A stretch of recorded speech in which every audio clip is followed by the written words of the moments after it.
What's up, everybody? Welcome back to another exciting edition of the Clashing Conferences podcast. This is the members only version. We got a legendary cast with you here tonight. Very excited to be here. Shout out to you guys. As always, we're a sports community. We're looking for you guys to join us, subscribe to us, click the links wherever you see on the screen, whether it's on YouTube, Instagram, Discord, Patreon, wherever you find your podcast, Spotify, Apple. We'd love for you to join us and become a part of this thing. It's growing by the week. And like I said, a lot of stuff going on. We're in the Sports Equinox, if you will, the month of October. Before we get started on that, pay a couple of bills. Obviously, it was Kyle's birthday last week, so we're still paying off his birthday party. Shout out to Sparrow Hair Studios. If you're in the Lancaster area, go see Lean. She'll take care of you guys. Make sure you tell her you're a member of the Clashing Conferences community, and she'll take care of you with a nice discount off your haircut. Secondly, Lotwin custom hype chains, 3D. They're good for your tailgate parties, for your man caves, for your barbecues, wherever you see fit. Make sure, again, you use the code TCCPOD to get 10% off. And then, Kyle, this is where you come in. We have a Shout out to another rant coming or no? no rant yet. There will be one, I'm sure, but not at this current time. But shout out to this day in Philly sports history and Jim Montgomery, the less handsome Montgomery brother. And I can say that because I am his brother. But the dude's a content machine. Every day he's posting something different about Philly sports history. And I'm sure when we come back to this last 10-day stretch in Philly sports history, it's not going to be too pretty. It's been a rough 10-day stretch for us in Philly, but hey. We'll get into that in a few minutes. Don't you worry. I'm sure you're just chomping at the bit to get into that. And by the way, let's go back to my birthday. I'm still waiting for my present, you jerk. Lotwin, I called them. They're on the way. Oh, all right. Thank you. It's probably a Mets chain or a Giants chain, isn't it? It's one of these. Yeah. Oh, yeah. That's all I need. My God. So, okay. Appreciate that. And Kyle, for the record, Kyle has his whole family on this community. So whether it's his brother, his cousin, his uncle, his whatever, but they're part of the Clashing Conferences, just so you guys know who are paying attention, who's watching. It's true. Guys, with that said, like I said, it's the Sports Equinox. It's October. It's my favorite time of the year. NFL is just getting warmed up. We're a quarter into the season, or a little bit more than a quarter. Baseball's winding down. We're down to the Final Four. Basketball is a week away from tip-off. You know how excited I am for that, as you could see. We are excited about basketball here in the New York area and within reason. And hockey also just dropped the puck. So, Kyle, you okay? I see you have some you showed Nick stuff, and I just kind of threw up in my mouth a little bit, but I'll be all right. So with that said, like I said, a lot going on. We'll kick things off. We got to touch on our fantasy league. Mr. Producer, if you have our power rankings in the fantasy league, I would love to see that at some point or another, because there's only one team. Sure you would. Undefeated in that fantasy league, but we'll touch on that. But week 6, guys, a lot of good stuff. It kicked off Thursday night. Giants, Eagles, a beautiful evening at MetLife Stadium, a place that I am particularly not a huge fan of. But Thursday night was a glorious night. Kyle, I'm sorry, but the tush push, that was infuriating. But I'm glad we got the win. They scored on it. I mean, it worked. It worked. Did. Hey, I will say this. All this crap that everybody talks about the tush push, I don't know if anybody watched the Ravens game, but the Ravens tried to do it with Derrick Henry and Mark Andrews, and they failed miserably. Derrick Henry is a large human being, but get out of here. He's a large human being. How is he not, how do you not score with him regardless? That brings me to my point, what Patty just said. Now I have a question. I know you're a Philly guy, so I don't expect you to agree with this, but your honest take, you're not an Eagles fan. Tell me your team does not jump false start every single time before they snap the ball. Tell me the defense is not lined up in the neutral zone every single play. So then you look down that line. Then it's got to be blown dead. Well, then why aren't the refs doing it? They said they were going to, and they haven't yet. So you can't blame Philly for doing it, and you can't blame the defense for doing it unless they're going to call it. It is what it is. You look down that line and you see a defense. His whole helmet's across the ball. So It is what it is. They're not calling it on either side, so we I can move think they're on. going to revamp that in the offseason. I'm not saying Oh, they're they're going to ban gonna it, but they're gonna take outlaw it you'll it. never They're see gonna that ban play. it. especially Yeah. after You what won't see happened that Thursday play. night. Yeah, that Especially plays whatever dumb. happened Thursday night with them 4 tries before they finally. I mean, they got a lot of film now to see who's offsides, who's onside, who's false. Like they gotta figure out some revamping of that rule. No, But it's done. It's done. As soon as they keep stressing that it's too hard to officiate, which I don't understand that you have digital AI that can tell you where a first down is, but you don't have digital AI that can tell you when somebody's offsides. Come on, like that got to be something that they should be able to review. Like if we're gonna call instant replay and all this replay assist into this, they should allow that for replay assist to make it easier to review stuff like that.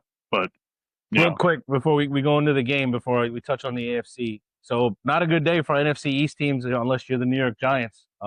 They had a good game Thursday. We're 2-4. Okay, I'm not saying we're a playoff team. It was a great win. I'm excited because they're 2-1 with Jackson Dart. Obviously, we got something with Scadaboo.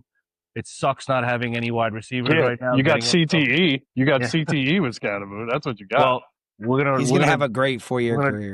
we're gonna Honestly, God, take he's going to him have an as unreal long as we 4-year can. career. So Hey, it's exciting. Also, so let's just throw this out there too. Saquon against the Chiefs lowers his helmet and gets fined $15,000. Scadaboo leads with his helmet on every single play and no fine. No fine. Let him run. Is Okay. that what it is? I didn't know we were playing that card. I just thought that I didn't he want was to jump to that, but I think Patty's got a point. I think he's Sour a DEI grapes. candidate, right? I mean, he's a little, not all there up top. So maybe that's why they got him. He fills it. He checks a box for him, right? Sour grapes. It's very salty It's not. language. No, it's not sour grapes. I just think it's funny that it was a big win for you guys, but all It week was you're a talking big about, win for us. Hold on, but all week you're talking about how much trash the Eagles are, and the Eagles aren't that good of a team, and they're overrated, this and that. But then when you beat them, it's that was a big win, it's a huge win. First off, I have never said the Eagles are overrated. Oh my God! Roll the tape. I need receipts. Roll the tape. I need receipts. Welcome to the there's Clash receipts. and Conferences NFC East podcast 2.0. We You're going filmed to get 1.0 about an hour at ago. CVS, brother. You're going to get a receipt I have like you get at never said they're CVS. overrated. They're the defending champs. I've never taken that away.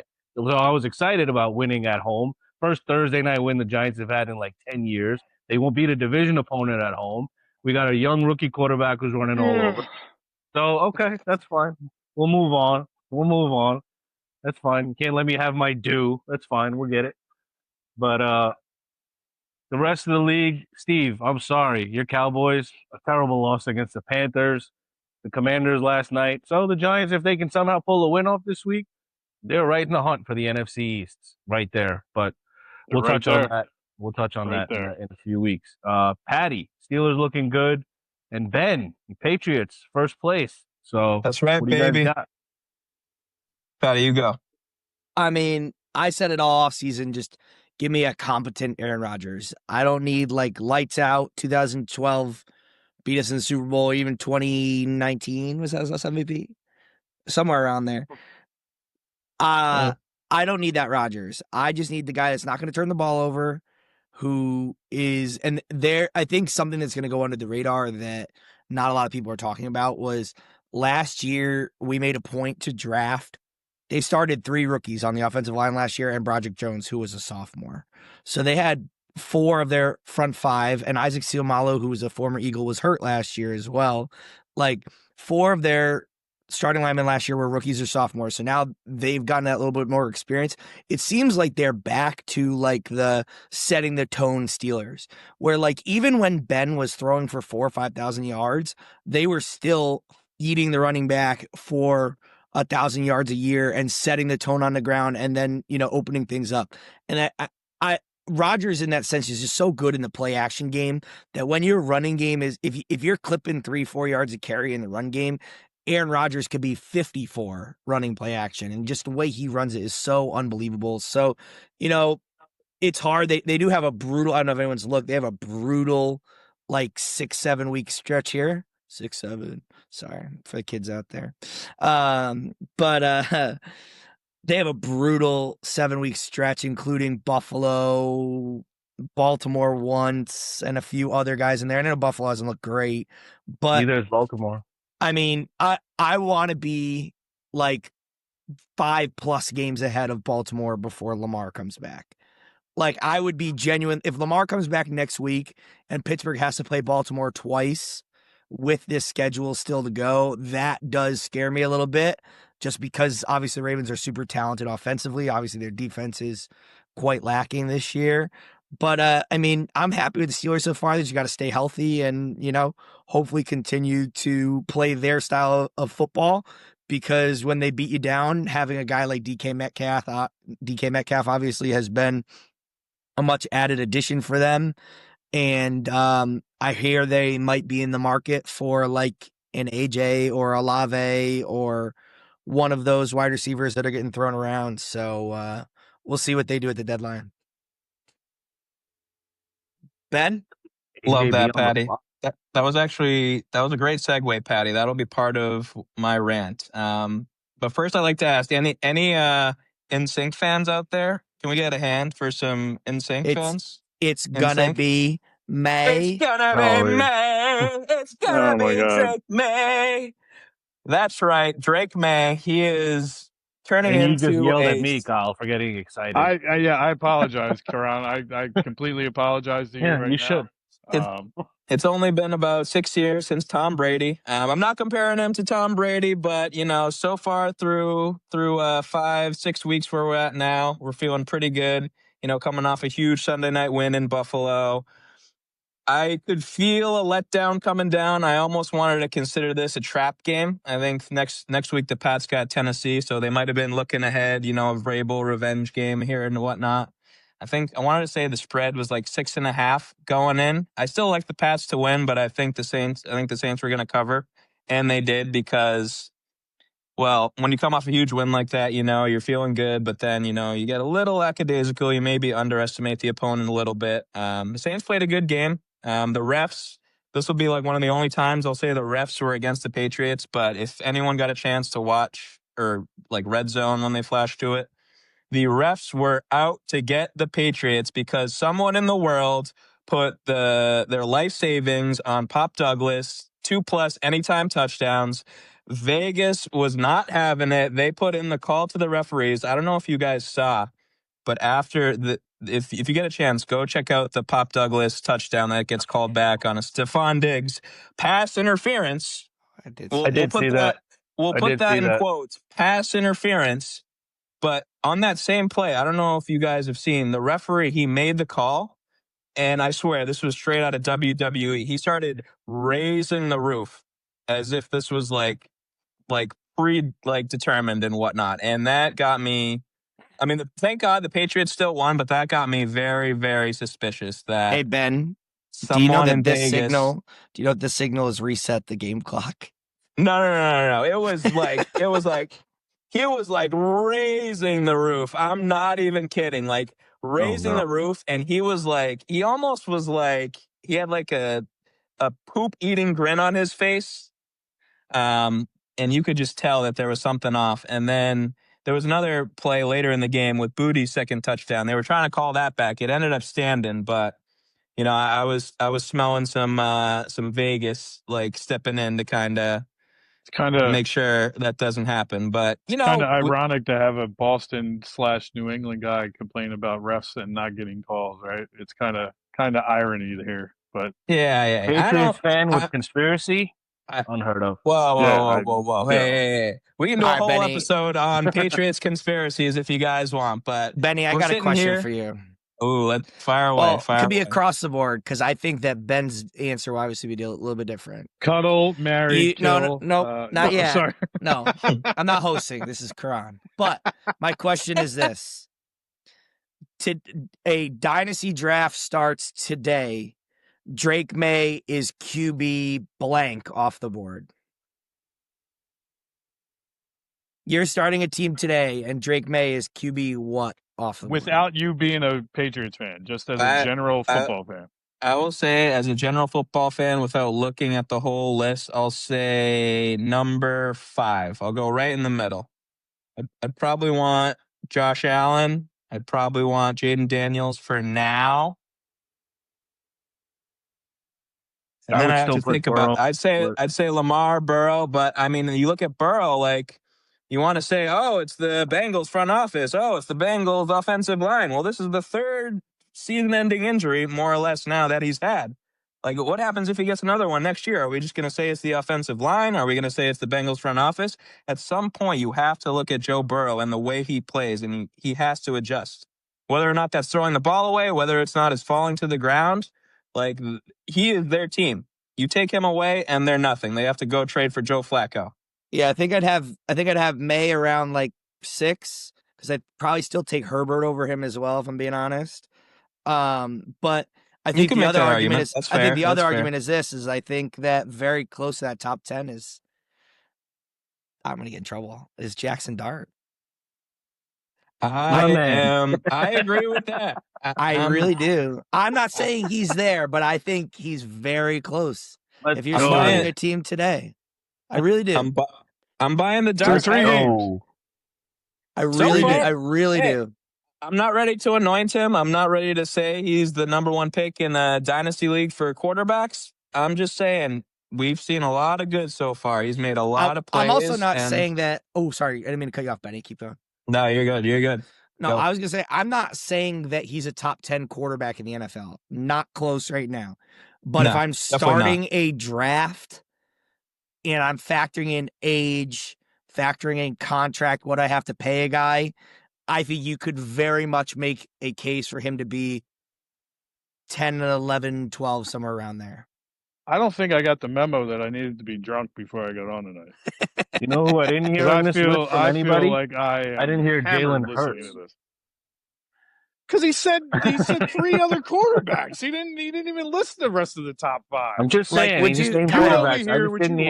I didn't hear the name Hurts at all. Would you take Jared Goff today over Jackson Dart in a dynasty start? Like not fantasy. Like you're starting an NFL team. Would you take Jared Goff? Or I'm just thinking of like guy like Baker. Like Baker's probably a top 3 quarterback in the NFL today, playing as of right now. But would you take him over Jackson Dart if you were starting a team today? If I was starting a team today, I probably would take Baker. Okay. Jared Goff, I don't know. Jared Goff is a solid quarterback and he puts up a ton of yards. But if I'm starting a team, I probably don't have the weapons around Jared Goff that he currently has. So if I'm starting a team from scratch and I need a quarterback, I can understand where you go with the Jackson Dart scenario. I can also understand the Drake May comparison as well. Young quarterbacks, super high potential, but they need the right system around them and the right things to break, right? So, and obviously this is all like hypothetical scenarios, but like I do really think that you look at what the product has been through 3 games. And that is kind of where you're at now. End of year, we'll kind of see. Like again, though, he's doing this. It's impressive to me. Not even just like the wins, because I said this before the season that I thought the Giants would probably be the most impressive 4 or 5 win team in the NFL. But they just have a brutal schedule. Now, could they win 6 or 8 games? I'm sure they could. But what I think is impressive is that you look at 2 weeks ago before Dart came in, you just look at just like what that roster is, and it's generally not very good. Like there's, even with Jackson's Dart, there's maybe 11 to 13 guys that would be starters on other NFL teams. And like, I know Karan knows this as a Giant fan, but like their DBs and their linebackers are literally poopy dukes. And now they've gotten some good play out of offensive linemen when Andrew Thomas is healthy, but it seems when he's not healthy that the rest of them turn into the super troopers. Like, but I mean, like, I just think it's impressive that you look at what he's done, especially now without Neighbors. That was a big win. And obviously, like, that might be a bit of an overreaction, but like talking about starting a team today, I feel like he's very close. I might not put him there, but he's very close to that top 10 range. Patty, put some respect on Brian Burns' name. Come on. Brian Burns is a beast. I said offensive line. I wasn't talking about the defensive line. I would include... You said DBs and linebackers, but... Yeah, but okay. Brian Burns gets the outside linebacker label. Is he really a linebacker? The defense has been playing really well. I mean, Brian Burns has been playing unbelievable. And yeah, the offensive line with Andrew Thomas. Andrew Thomas is one of the best left tackles in the game, if not the best. He's the highest paid or one of the highest paid. so he deserves to be in there when he plays. I get it. He hasn't been healthy, but glad he's back now and protecting the blind side. So look, I'll take any wins we can get. It's been rough. So I'm excited. I'm a little giddy that they beat the Eagles, and I hope that they continue beat the Broncos this week, and anything could happen. You know, the Cowboys, they're nothing to write home about, but the schedule is brutal. So do I think they're going to win more than 6, 7 games? No, I don't think they're going to win more than 6, 7 games. But crazier things have happened. If hopefully Dart has that magic on, at least for this year. But shout out to you Rookie guys, of the the year. Steelers and the Patriots, first place. So hopefully you guys Yeah. can keep that going. Not the I mean, to Kyle this the Eagles. So to this point, Um, everyone's got injuries. So, I think as the season goes on, there's only going to be more. So depending on who gets injured on what team, it could affect a lot of games down the road. but Yeah, I mean, we talked about that after week one. I mean, the amount of injuries this year has just been crazy. Like, people are banged up, and it's soft tissue issues, like tons of hamstring issues. It's just crazy how that continues to happen year in and year out. And like, it's not a hamstring injury where they miss a game and then they're back. They're getting a hamstring injury and they're missing 3 weeks. Like, these guys are like, Ibuka's out now. It looks like Quinyon Mitchell's out. He's going to be out for a couple weeks. Puka Nakua, that Puka Nuka, that guy. He's going to be out. It's just tons of Kyle, yeah, do I you don't think know. I mean, that's I lost do you Garrett Wilson too for a couple of weeks. That's going to really hurt Yeah. my 6-0 fantasy team. do you So think that's in part? Oh, sorry, go Karan. no, that's fine. Continue. No, I was just I was gonna gloating about my say. fantasy team. I was gonna say, do you think the hamstring stuff is in part due to, like, and I don't necessarily want to sound quote unquote old school with this, but like the lack of intensity in what used to be a training camp, where a lot of these teams used to come to training camp and have, this wear and tear on their body. And now a lot of these players are, not playing preseason, and then they're coming in and they're expected to be, high explosiveness, and then they get here, and obviously that's where a lot of 100%. soft tissue Yeah, injuries, it's strictly to the Yep. fact that they don't play the preseason at all. None of the big time players play the preseason. It's shrunk. It's now even 3 games, not 4 anymore. So the first quarter of the season, the first 4 games, is basically like a glorified preseason where they're getting into shape. And so now you're into week 5 and week 6, and the injuries, they mount because the first 4 weeks everyone's like getting into physical. Now is like when you're really going to see, I think, some good quality football with those teams that are actually legit. But the first 4 weeks you always look at, I mean, I think Steve Young says it all the time, especially when he was on ESPN and stuff, that the first quarter of the season is basically an extended preseason because that's when these guys actually come out to play. Yep. The actual preseason is just guys trying to make the roster and showcase whatever they can to make the 53 man. But so yeah, that's probably the main contributing factor to these injuries. But Don't- shifting focus, you guys want to touch a little bit on the Final Four in baseball, or we could recap Yes. last week. Actually, the Dodgers, I think on Thursday night, had a crazy walk off and eliminated the Phillies. Kyle, do you want to touch base on that at all? Anything on the Phillies? Is there a rant? See a rant brewing? Something? Look, it's not a rant, but a couple quick things on it. I mean, number one, I don't agree with 2 things. I don't agree with putting Durant in the 7th inning of that game. I do, however, agree with the intentional walk of Shohei Ohtani. Just, you have to do that in that situation, but you don't walk Mookie Betts to tie the game with the next thing. You challenge Mookie Betts, and if he beats you, he beats you. But you don't let Ohtani go deep and hit a grand slam or a 3-run home run there. So that's that part. As far as Kerkering making the bonehead mistake of throwing it home and throwing it wide, you're taught at an early age that when there's 2 outs, the play's always at first. You're always taught that. I teach my 8-year-olds that. Patty, I know you taught your travel kids that. Like, you teach everybody. Ben, you play salt. Like, the plays at first base when there's 2 out. Then the pitching coach comes out right before that at bat. What are you talking about if you're not going over a scenario there? If this ball's hit to you, where are you going with it? What are you talking about? You just shooting the crap there and going, hey, what do you guys want to do after the game? Like, what are you doing? So it's I think he's a young kid. The pressure got to him. Obviously, he made a bonehead mistake. I Yeah, mean, he you panicked. saw He he panicked. panicked. You see the picture that's going to be embedded in Philadelphia fans' minds for years to come, with JT pointing to first base, telling him go to first base, not being prepared for the ball. But why would you think that ball's coming to you when literally the runner is sliding home as we speak, basically? So it is what it is. I mean, look, the Phillies had their chances in that series, and they just couldn't capitalize. I think the Dodgers are a solid team, and they come up with the big hits when they needed them, and that's what good teams do. I'd like to see what this Phillies team does. All signs point to it seems like they're going to try to run it back again because they're bringing Topper back, which I think is a bad move. Not that Topper's a bad manager, he just makes dumb moves when it matters most. And I just feel like something you need to shake something up, right? And first things first, you probably shake up the manager. But something tells me this organization is dumb enough to bring everybody back as much as they can because they feel like the window is still open. And Schwarber coming to back. coin, if they can get him for like 3 years, 100 million, something like that, yeah. But I fear that he's going to command like a 5-year, $180 million contract, and somebody's going to pay it. Bo Sox 4-165, Ben. That's my prediction.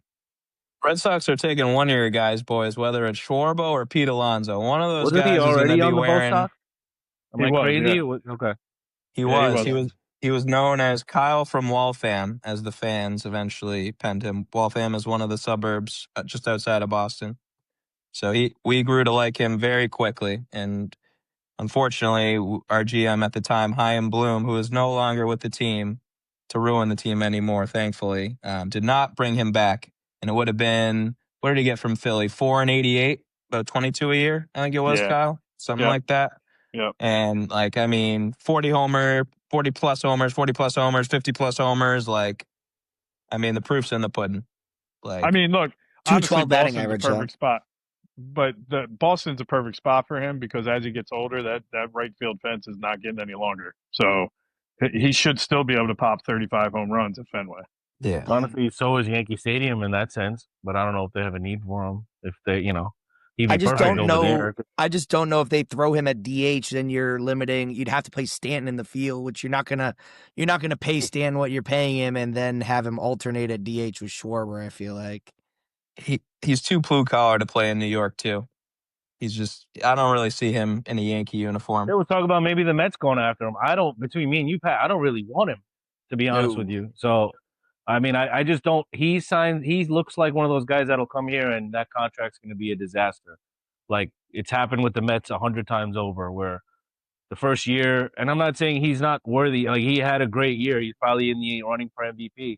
But the Mets, I could see the Mets giving him like a $200 million 4-year deal, and then we just sit there like we signed Jason Bay all over again. So I don't, that's just anyone else stay up Good for that shout. Tiger Mariner Good game shout. on Friday? Anyone make it to inning 15? I made it to inning 13, and then Same. I don't remember the rest until I looked at my phone the next day. same here. About 12 or 13, I stayed up and I was done. But No, I watched the whole thing. And Both teams, they had their chances. I mean, they loaded the bases, got multiple guys in, and then double play, pop out, strikeout. Like a lot of opportunities. The Tigers had their chance, plenty of chances. Yeah. I'll tell you what, man, that pitching came up huge in extra innings. Huge. I couldn't believe it. I mean, and maybe Especially after maybe that garbage no foul ball review. Like, yeah, I was gonna bring that up. Like crazy. I couldn't believe that, and it just made no sense to me how I can see that rule change coming into play where they allow foul balls to always be reviewed no matter what under any circumstance because that was clear as day. Everybody saw it, and I don't know. Yeah, they need I to will take say, as a Met fan, I am excited. I mean, obviously, I don't want to see the Dodgers win. I wouldn't be heartbroken if they do. I don't have a dog in the fight, but it is cool to see 3 teams that you don't really see in the Final Four with Seattle, Toronto, and Milwaukee.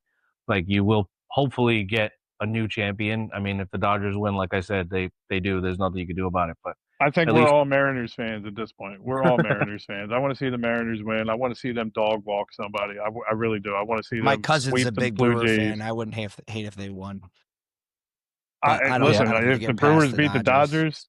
Dodgers, I don't think they will either. But I would love if they got past the Dodgers. yeah, like I said, Everybody, there's not one like, person on the Dodgers that doesn't have a punchable face. I don't Sasaki think has a Ohtani punchable does. face. I don't Freddie think Ohtani Freeman. Otani has the biggest punchable face. Are you kidding me? You just said that about Freeman before we started. So I Nah. said, listen, they Fre- all have them. Max Fre- Muncy has a blockhead. He deserves to be punched in the face. Karan. spoken like a true Teoscar. Philly fan. Anyone but the Dodgers or the Jays. Give me Brewers, Mariners. Oh, that would be a great World Series, but Major League Baseball would never let that happen. Patty, what do you got? Ever. I was gonna say Jet Williams, the ex whoever, like you all. I think that we kind of talked about this last week. I think that Steve's gonna have a talk with Stearns. Say go in all on a horse. You think the Mets have a legitimate shot at Skubal? No, I don't, because I just don't think this guy wants to give a 6-year, 7-year deal to a pitcher for $40 million, $50 million a year. I just don't. I don't think Stearns is gonna I think he bend the rules for. I don't think Stearns wanted Alonso, and I don't think Stearns wanted Soto last year. I think those were clearly Cohen pulling the trigger, going above Stearns and saying, like, we got to do it. There's no way on God's green earth that Stearns approved the $750 million deal or whatever that he did for Soto. I think that was just Cohen saying, I got to get this to solidify my stance as an owner. And I think he heard the yelling and screaming of the fans that we got to bring Pete back, because I was there at Citi Field in January last year for Amazing Day when all the fans were yelling and screaming at Cohen we got to bring Pete back. We got to bring him back. So he gave him a player-friendly, team-friendly kind of deal, and Alonso banked on it. And I don't think he got what he wanted out in the market. Now, again, this year, if that happens, I hate to say, I think Pete's going to be gone, because he's got Boris as an agent, who we all know he's going out hunting. He's going to get a team like the Texas Rangers or the Blue Jays or somebody to overpay, give him a 5-6 year deal, what he's looking for. And I think he's going to come back to the Mets, and I don't think the Mets are going to go for it because of the way this year finished. Obviously, if we had a significant run in the postseason and we're still playing right now, then I could see Alonso definitely coming back, like what happened at the end of last year when he beat Milwaukee with that home run. But the way this team collapsed in the last half of the season, I wouldn't be shocked if Alonso's gone. And no, I don't think they're going to get like a stud pitcher like that. I think they will have to get some starters better than what he did this past offseason. But I don't think they're going to get a Skubal, or I don't even know who else is out there that's big name, but like a Crochet or anything like that. I don't think that's going to happen. If Alonso leaves, who replaces him? Someone on the team or someone in free agency? Vientos moves to first base. Yeah, I think they still have their high hopes on Vientos, and maybe they try to get a third baseman. If Mauricio didn't do it, he didn't do it for me this year. I don't know if he did, if you felt anyway. Bregman is available. He's a free agent, or he's going to opt out. I don't know, but I could see them trying to make a push for him. There was also talk, and this is further down the road, maybe they try to transition Soto to first base and get an outfielder. I don't know if any of you guys saw that, but, Tucker's available as a free agent. So I don't know. I do think they try to go after a big bat, but I don't think they get any of those big stud pitchers like a Skubal. Yeah, listen, not everybody can be like Bryce Harper. You know what I mean? Not everybody can transition from the outfield to first base and be a Gold Glove first baseman. So it's not leave as easy the team as that win the championship. Oh, and Soto did that?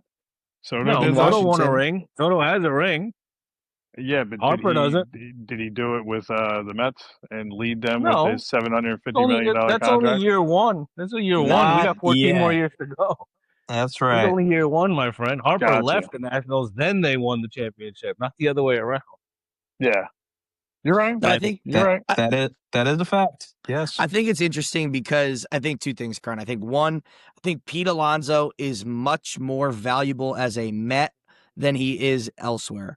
And now I'm not saying that they're going to give him this mega year deal, but he is much more valuable in that Met lineup than if he goes to the Giants and he's not hitting in a protected lineup. So I think that's something interesting. And to your point about Cohen with the signings of Soto and Alonso, I really do think that Cohen is going to say to David Stearns, and I like David Stearns. I'm pro David Stearns, but I do think he's going to say to David Stearns, listen, this isn't Milwaukee. Tell me what pitcher you want. I don't care the price tag, and I will go get that guy. Because I think we saw this year that a big part of the failing towards the end of the year was the not just this, but the Montas signing. Griffin Cannon got hurt.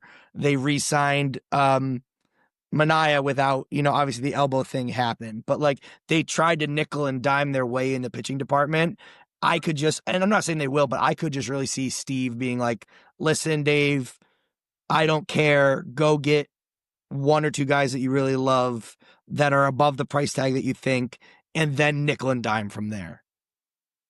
Do you think they have buyer's remorse from a couple years ago with Verlander and Scherzer? They tried to do that. I mean, both those guys were late 30s, early 40s at the time, so maybe they try to get a little bit younger guy. But I don't know. I feel like that recency bias with how that worked out. I don't know if they'd be willing. They should. I mean, they're still paying those guys off. So, you already say they're still on the payroll. Yeah, I would have buyer's remorse. They're done last year. That's why they paid Soto. Last year was the last year in the books. 2 years ago, this plan worked with Senga and Manaea. Like, it worked with charm, right? We went to the NLCS. This past year, it didn't work. So, do I think he tries to do it again? Yeah, but I think, you're banking on Senga coming back healthy, which is not easier said than done. Manaea healthy, which is easier said than done. I mean, Peterson. Good luck with Manaea. That's all. I mean, it's just they have some depth. They need to get one or two starters for sure. I just don't think it's going to be like the cream of the crop starters. It could be and a full year somewhere McLean too next year. Yeah, and then we have those kids, right? McLean. I don't think Tong's going to be on the starting roster, and but McLean, I think for sure. Yeah. But to your point about Alonso, 100% he's worth more to the Mets than anybody else. But he also did make a change and put Boris as his agent. So that right there tells you that, Boris clients are all about the money and all about, the no loyalty. I mean, it happened with Soto, it happened with Cole, it happened with Harper. Like, these guys just is Boris a Harper? He is, right? I'm genuinely asking. Yeah. So, if they're gonna take the money, if Pittsburgh offers him $50 million a year, he'll go there. Like, that's a good one. It is that was a good joke. Yeah. Bro, their team isn't even $50 million. Maybe the Steelers will offer him $50 million to play tight end. I could see a team like the Texas Rangers or somebody just offering Alonso. Like, they were, they had a bad year, they didn't make the playoffs. They need first base. They could offer Pete like 4 years for $200 million. He might take it. So, he hit 40 homers, drove in 140 runs for us. He had a good year. He plays a decent first base. So, I think the Red Sox or the Giants will offer him big money. So I feel you. Hear me out. Does he stay in New York and trade his Mets uni for Yankee pinstripes in any? I don't think so, because I think deep down the Yankees want to move Judge to first at some point. I think it comes down to that, and also that I think the Yankees will make more of a focus of re-signing Bellinger. And if you're going to pay Bellinger the money that he wants, you're probably not another Boris guy signing Alonso. Another Boris guy, Bellinger. So, I mean, these guys, they're going to take the money. So I think it'd be smart for the Yankees to try to re-sign Bellinger, but they got reinforcements too. I think the kid Rice did really well, and they got another kid in the farm system that they all are very excited about, an outfielder. Stan's going to be off the books in a year or two. So I think the Yankees will be the Yankees, and they'll do what they have to, and they'll still win their 90 games, and then it's a crapshoot. But what else, guys? Would wrap on baseball, so we're all rooting for the Mariners, I guess. That's the general consensus from what I take from this conversation, is that we're rooting for the Mariners. Yeah, as long as we don't have to continue to talk about New York sports, I'm good. So, Yeah. You could. I just wasted 8 minutes of my life talking about the Mets and Yankees. Hey, I gave And you your we're gonna platform to transition talk into about New your York Phillies. Comic-Con. You've ranted about the Phillies. You've ranted about the Eagles in the past. If I'm not mistaken, you ranted about the Sixers a couple of weeks ago. I So never you've had went your on for platform. 8 minutes. Not 8 minutes. I've watched the clock. Not 8 Wanna minutes. bet? Oh my gosh. That's 8 bet? minutes I'm never going to get back. I'm Do never we going to get that back. do we have a minute for Philadelphia Flyers hockey talk? Kyle, No, go. absolutely not. The season just Absolutely not. started. I'm good right now. Thank Mitch God. Golf Let me looks know like when you're he's going to on do his that. game, Do we- though, so. Do we got 30 seconds for some Boston Bruins talk? Nope. Oh, Sorry, yeah. we don't. Time's Let running me know out. when you see want to that? talk Flyers so that I don't jump on, all right? So with that We can said, talk about it right now then if you want.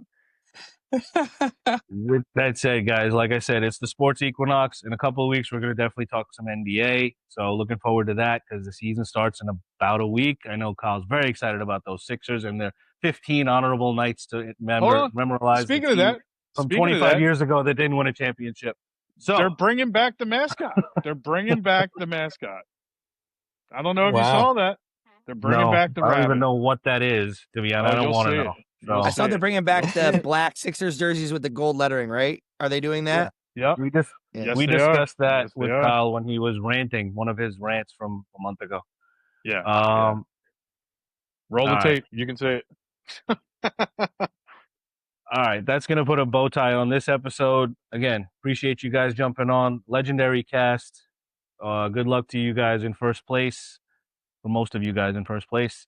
In our fantasy league, I'm still 6-0. Hopefully next week when I'm sitting here, I'll be 7-0.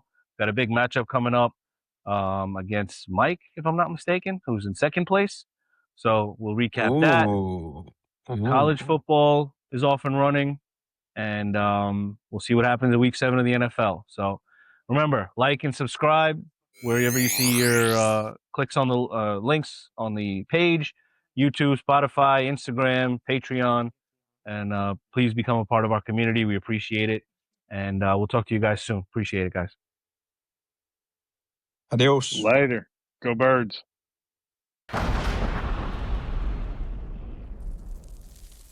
Boom, boom, boom.